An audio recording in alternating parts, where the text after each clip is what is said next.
El presidente de Brasil, por cierto, Luis Ignacio Lula da Silva, volvió a referirse a la situación en Venezuela en una entrevista para la radio de Brasil. Dijo que no reconocerá el triunfo de Nicolás Maduro mientras no se presenten las actas, pero aseguró igualmente que no acepta la victoria de la oposición. Entonces yo no acepto ni la victoria de él ni la victoria de la oposición. Yo creo que pasa esto. La oposición dice que ganó, él dice que ganó, pero no hay pruebas. Entonces, obviamente, él tiene derecho de que no le guste esto. Porque yo dije que era importante convocar a nuevas elecciones. Lula da Silva también dijo que el error de Nicolás Maduro fue darle competencias que no le corresponden al Tribunal Supremo de Justicia. No acepto su victoria ni la de la oposición. La oposición dice que ganaron. Dicen que ganaron, pero no tienen pruebas. Por eso exigimos pruebas. Obviamente tiene derecho Maduro a que no le guste, pero por eso yo dije que era importante que se convocaran a nuevas elecciones. El presidente Maduro no escuchó al Consejo Nacional Electoral y fue directo para la Corte Suprema. Debería pasar por el Consejo, que fue creado para eso. Yo quiero cuidar de Brasil, que Maduro afronte las consecuencias de su gesto y yo afronto las consecuencias de mi gesto. Mientras Brasil se pronuncia, los movimientos en Colombia hablan por sí solos. Álvaro Leiva, ex canciller de la República, sostuvo una reunión con Nicolás Maduro. Posteriormente, con Delcy Rodríguez, viajó a Caracas por invitación del régimen venezolano. Leiva aseguró que su relación con Maduro es de confianza creadora. En efecto, atendí la cordial invitación que me formuló el presidente Nicolás Maduro. Viajé a Caracas sin mandato alguno, desprovisto de cargo oficial. Lo interpreto todo como un reconocimiento a las tareas que siempre he desempeñado en función de la búsqueda del entendimiento, la concordia y la verdad. Mi relación con el presidente Maduro es de confianza creadora. Por eso fui. Muy franca y excelente conversación tuvimos. Rato ameno y amigable, constructivo.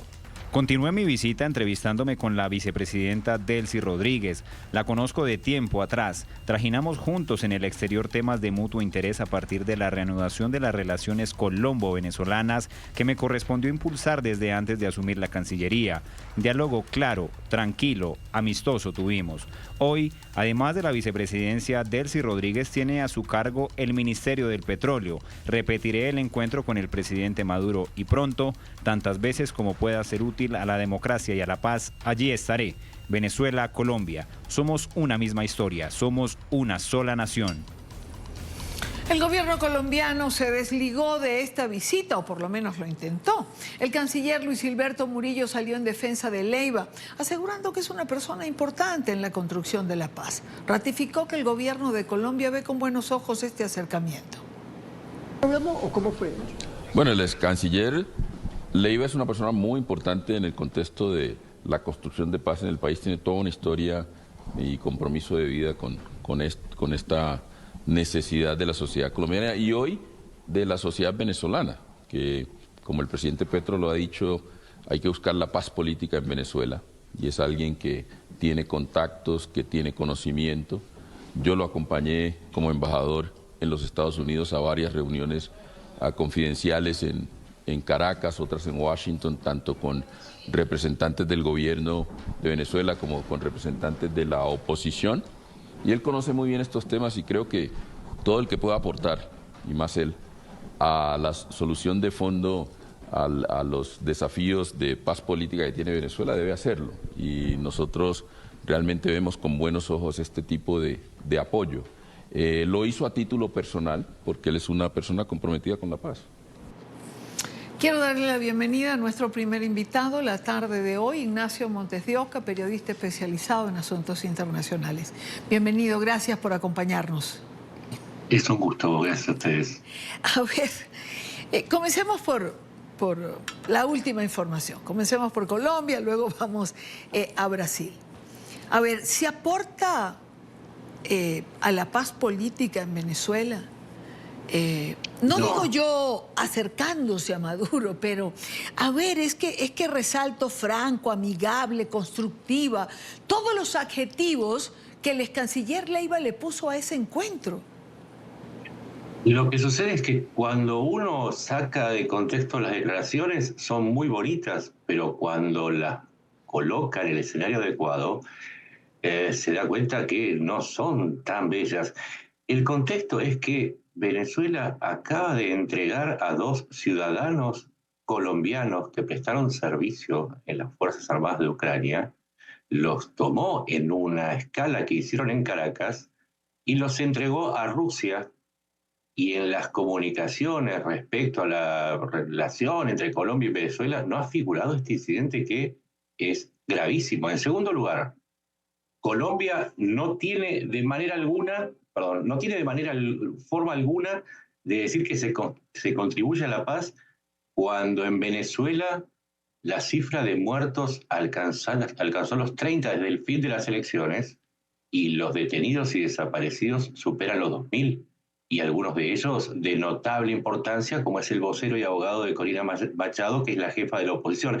Es decir, la contribución a la paz, si es ganar tiempo para la dictadura de Maduro, me parece que por lo menos es cuestionable, no importa el rango ni la categoría de quien diga la frase.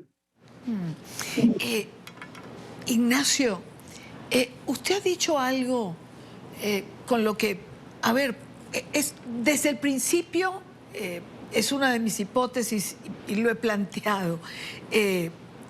¿Gana tiempo Colombia para Maduro?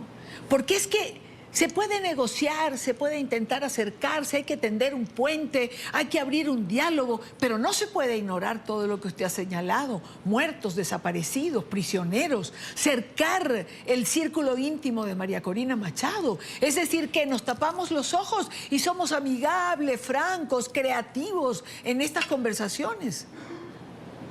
Y que queda claro que lo florido del mensaje tapa lo honesto de la situación.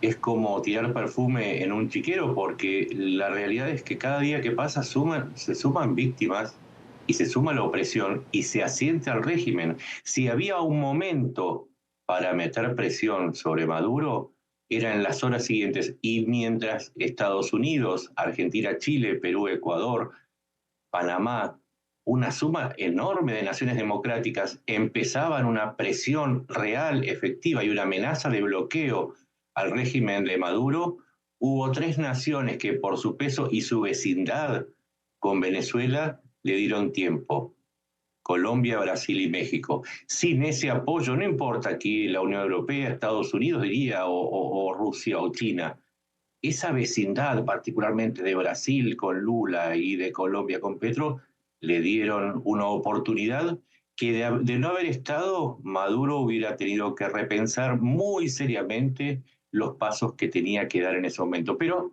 ganó tiempo. Esa es una realidad política, es indiscutible. Ha pasado más de un mes y Maduro se sigue afirmando de la mano de los aliados regionales.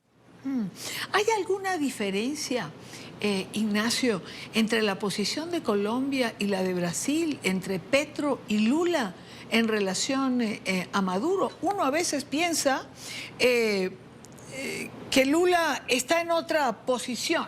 Por lo menos ha dicho gobierno autoritario, se le ha vuelto incómodo, se irrita cuando le hablan de Maduro, pero entonces llega hoy y plantea: no reconozco la sentencia del TSJ, pero tampoco reconozco la oposición. Es que las diferencias es de qué es lo que gana y pierde cada uno. En el caso de Colombia, Petro, la realidad es que no se va a conmover mucho la posición política interna de Petro, porque ya es objeto de críticas, pero Brasil y Lula tienen otra intención, y ahí radica la distancia más importante entre unos y otros. Lula aspira a ser un líder regional y en este sentido está tratando de liderar un proceso en donde es acompañado por Petro. En el proceso donde Lula se involucra más personalmente y sin tanto lenguaje florido, tal cual como lo marcó usted, indica una diferente categoría.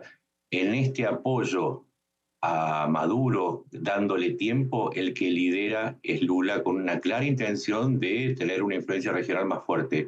Pero Petro acompaña por motivos que son por ahora insondables, porque lo único que logra es perder imagen exterior. Por eso la diferencia está en las intenciones, en definitiva. Ahora, Si Lula pretende, digamos, un liderazgo regional en torno a esto, está distante de la posición de las mayorías. Sí, claramente. Y de hecho, si pretende liderar desde la izquierda, el presidente Boric de Chile le ha sacado varios cuerpos al encabezar desde esa corriente el pensamiento de los países democráticos. Ahora bien, ¿qué es lo que pretende Lula? Y acá también hay que hacer un juego de ganancias y pérdidas, porque de eso se trata la política. Da la impresión que Lula está dispuesto a perder algún tipo de prestigio personal e incluso pelearse con alguno de los integrantes de su alianza interna, como el PSDB o União Brasil, para apoyar a Maduro en función de contrapesar o de cubrir un vacío que está dejando Estados Unidos también por una falta de carácter y por un no reconocimiento de Edmundo González como ganador de las elecciones, y tener posiciones ambiguas vinculadas también a que están en una campaña electoral en la que América Latina no le están prestando mucha atención. Entonces Lula está aprovechando ese vacío y está dispuesto a pagar cierta pérdida de prestigio o de reputación a cambio de mostrar que puede ser la potencia que lidere, al menos regionalmente, los procesos políticos, pero como dijimos, ahora le ha salido un competidor por el lado democrático, que es Boric, y esa es una lucha que está en curso. Claro, es decir, Boris siempre demostró su admiración hacia Lula, desde el momento en que asumió, digamos, el poder o la presidencia en Chile, pero no le ha acompañado. Y Lula viaja a Chile y no logra convencer a Boris de que asuma esta posición. Tanto que mientras están juntos no se toca el tema de Venezuela. Lula sale de Chile y al día siguiente Boris, claro, diáfano, frontal, con su posición de los derechos humanos son derechos humanos, los viola la izquierda, el centro o la derecha. Exacto. E inclusive hay que marcar que Boric enfrentó con éxito la presión interna. El Partido Comunista de Chile, que apoya públicamente a Maduro, lo criticó duramente y eso no le hizo cambiar. Y lo que acá sirve marcar es que por lo menos en el número Boric está obteniendo más apoyos hacia su postura y esto es importantísimo, de una gama de países que van de la derecha a la izquierda, que por ahora Lula no tiene y está empezando a comenzar a estar aislado. Y eso tiene un peso muy importante en sus aspiraciones para convertirse en líder regional y en posicionar a Brasil como una potencia regional emergente. Claro. Todo esto es un enorme juego en donde Venezuela es el tablero. Venezuela, digamos en este momento, no solo fracciona, divide, digamos su propio... Maduro no solo divide, fracciona a los venezolanos, sino que está dividiendo la región. Recordemos que Nicaragua, Daniel Ortega, acaba de romper relaciones con Brasil precisamente por algunos planteos vinculados particularmente a la situación en Venezuela y a otros asuntos menores. También Bolivia mostró cierta incomodidad con la falta de definición de Lula a favor de Maduro. Entonces, lo que sería la izquierda a favor de Maduro está mostrando muchas grietas, mientras, y esto hay que marcarlo también, Boric recibe apoyo de algunas figuras importantes de la región de esa corriente, como puede ser Pepe Mujica de Uruguay, que también se atrevió a criticar a Maduro. Es decir, desde el lado de Boric hay una coherencia y una, si se quiere, una confluencia, pero hay grietas en el grupo que apoya a Maduro y ya son ostensibles porque inclusive Petro empieza a encontrar algunas diferencias de discurso con respecto a Lula. ¿Qué pasa? ¿Qué pasa si Maduro logra atornillarse? Es decir, ¿cuáles serían las consecuencias? La democracia en la región tendrá que tener alguna consecuencia. Es decir, la democracia en Venezuela impacta en América Latina, pero igual la autocracia, la tiranía de Maduro tiene que impactar de una forma similar. Hay una serie de consecuencias inmediatas y a largo plazo. La inmediata la vamos a ver. una nueva ola migratoria. Recordemos que hay 7,7 millones de venezolanos que han salido del país y ya provocaron una crisis migratoria no solamente en Colombia, también en Perú y en Chile. Es un asunto que va a impactar también en Estados Unidos y la relación con México, porque hay una enorme cantidad que van en esa dirección. Pero además, a largo plazo, y esto es extremadamente importante y por eso nos tiene que importar lo que sucede en Colombia. Si el éxito totalitario, lo que sucede en Venezuela, perdón, si el éxito totalitario en Venezuela se concreta, si la democracia puede ser vulnerada sin que la región tenga mecanismos de oposición, entonces se abre un abismo para nuestros países, porque lo que sucede en Venezuela luego puede ser tomado como ejemplo por otros líderes, por otras agrupaciones, y si el primer experimento salió bien, también puede que se intente en otros países. Por eso Venezuela nos tiene que importar a todos, más allá de dónde nos encontremos. Es una cuestión extremadamente importante a largo plazo. Definitivamente, definitivamente que lo es. Antes de despedirle, Ignacio, quisiera un comentario suyo sobre la información que hemos tenido hace unos minutos. Quiero aquí buscarla.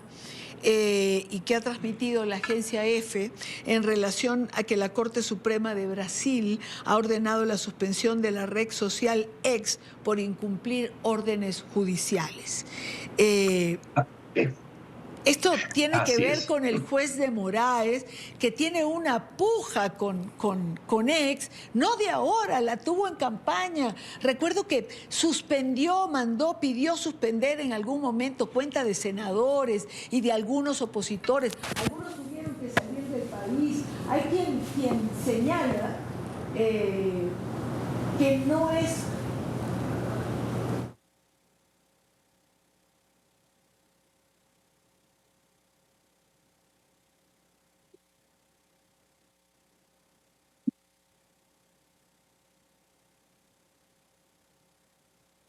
A ver, la situación en Brasil es muy clara y ni siquiera hay que complicar el análisis. El juez de Moraes convirtió una lucha por la jurisdicción judicial de los asuntos que ocurren en Twitter en un asunto personal.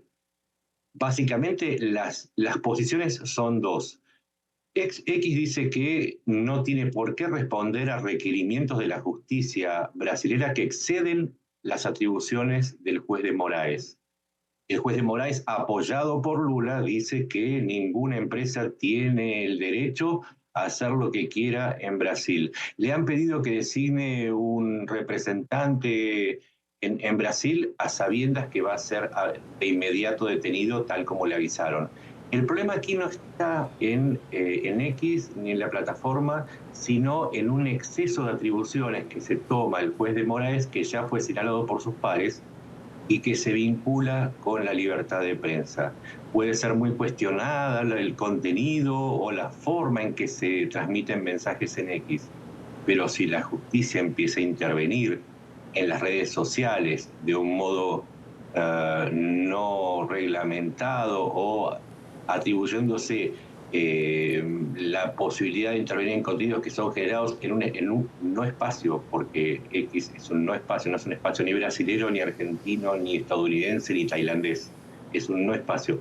Si la justicia de cada país decide que las redes sociales son atribución suya, entonces también se abre un abismo, porque ya no podríamos opinar ni siquiera de lo que ocurre en Brasil desde mi país, desde Argentina, por ejemplo, sin que el juez de Moraes intervenga y establezca algún tipo de penalidad sobre mi persona.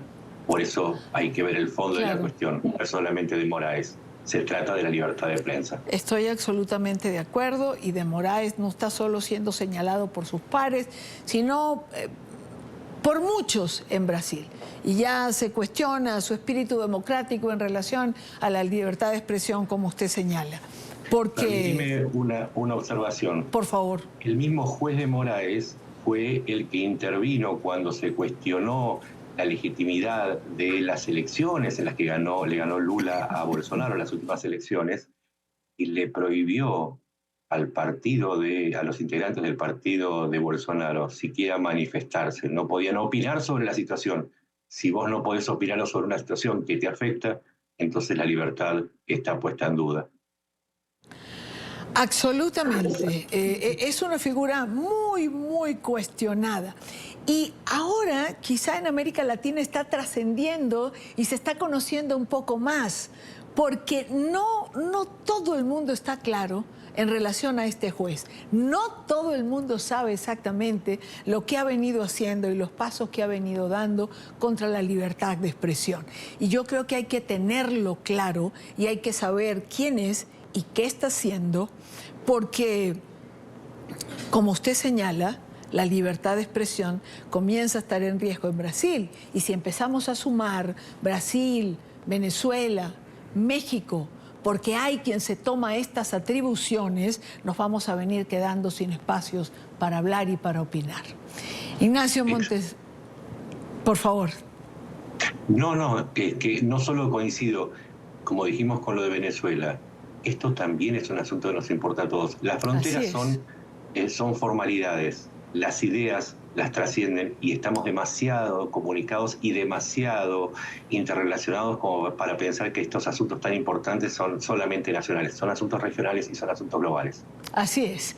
Ignacio Montes de Oca, periodista especializado en asuntos internacionales. Ignacio, muchísimas gracias por acompañarnos. Buena tarde para usted. A ustedes. Un gusto, realmente un gusto tenerle.